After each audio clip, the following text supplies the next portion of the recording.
បាទជំរាបសួរពុកម៉ែបងប្អូនថ្ងៃនេះថ្ងៃទី3ខែឧសភាឆ្នាំ2026បាទមានករណីភ្លើងឆេះចិញ្ច្រាំងទៀតហើយបងប្អូនអើយផ្សព្វផ្សាយឲ្យផ្សព្វផ្សាយទៀតថាកុំអោយដុតចិញ្ច្រាំងខែនឹងក្តៅគាត់តែដុតเราបងខាងសមត្ថកិច្ច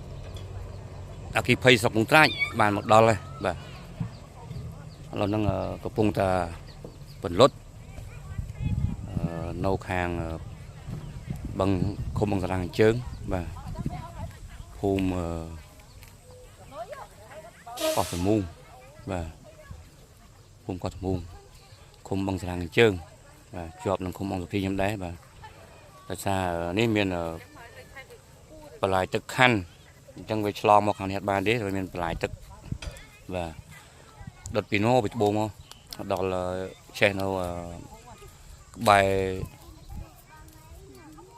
ភ្លឺប្រឡាយបាទមានព្រមទល់ជាប់នឹងឃុំអង្គសុភីខ្ញុំបាទហើយនឹង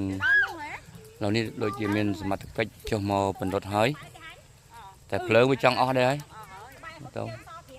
ហើយបងប្អូនជាបរិវត្តនៅក្នុងឃុំបឹងស្រានគាត់បានមកមើលជួយពីបលុតបាទ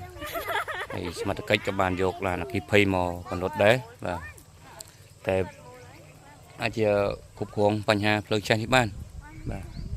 ព្រោះវាអត់ច្រើនទេបងប្អូនមួយចំនួនអត់ស្ដាប់ការណែនាំរបស់អាជ្ញាធរមូលដ្ឋានទេអាជ្ញាធរដូចខ្ញុំរូបខ្ញុំបាទហ្នឹងខ្ញុំខំណែនាំគាត់ជារឿយធ្វើស្ដីណែនាំដល់ព័ត៌មានជូនគាត់នៅតែបំពេញអត់បានគ្រប់គ្រងនៃការដុតភ្លើងនេះយើងត្រូវចេះគ្រប់គ្រងខ្លួនឯងបើយើងមិនចេះគ្រប់គ្រងខ្លួនឯងទេបណ្ដាលឲ្យខាត់បងផលប្រយោជន៍អ្នកដទៃបាទហើយពិបាកដល់អាជ្ញាធរទៀតគាត់ការងារច្រើនផងឥឡូវនឹងគាត់មកស្វាត់ដៃស្វាត់ជើងនេះមកធ្វើការ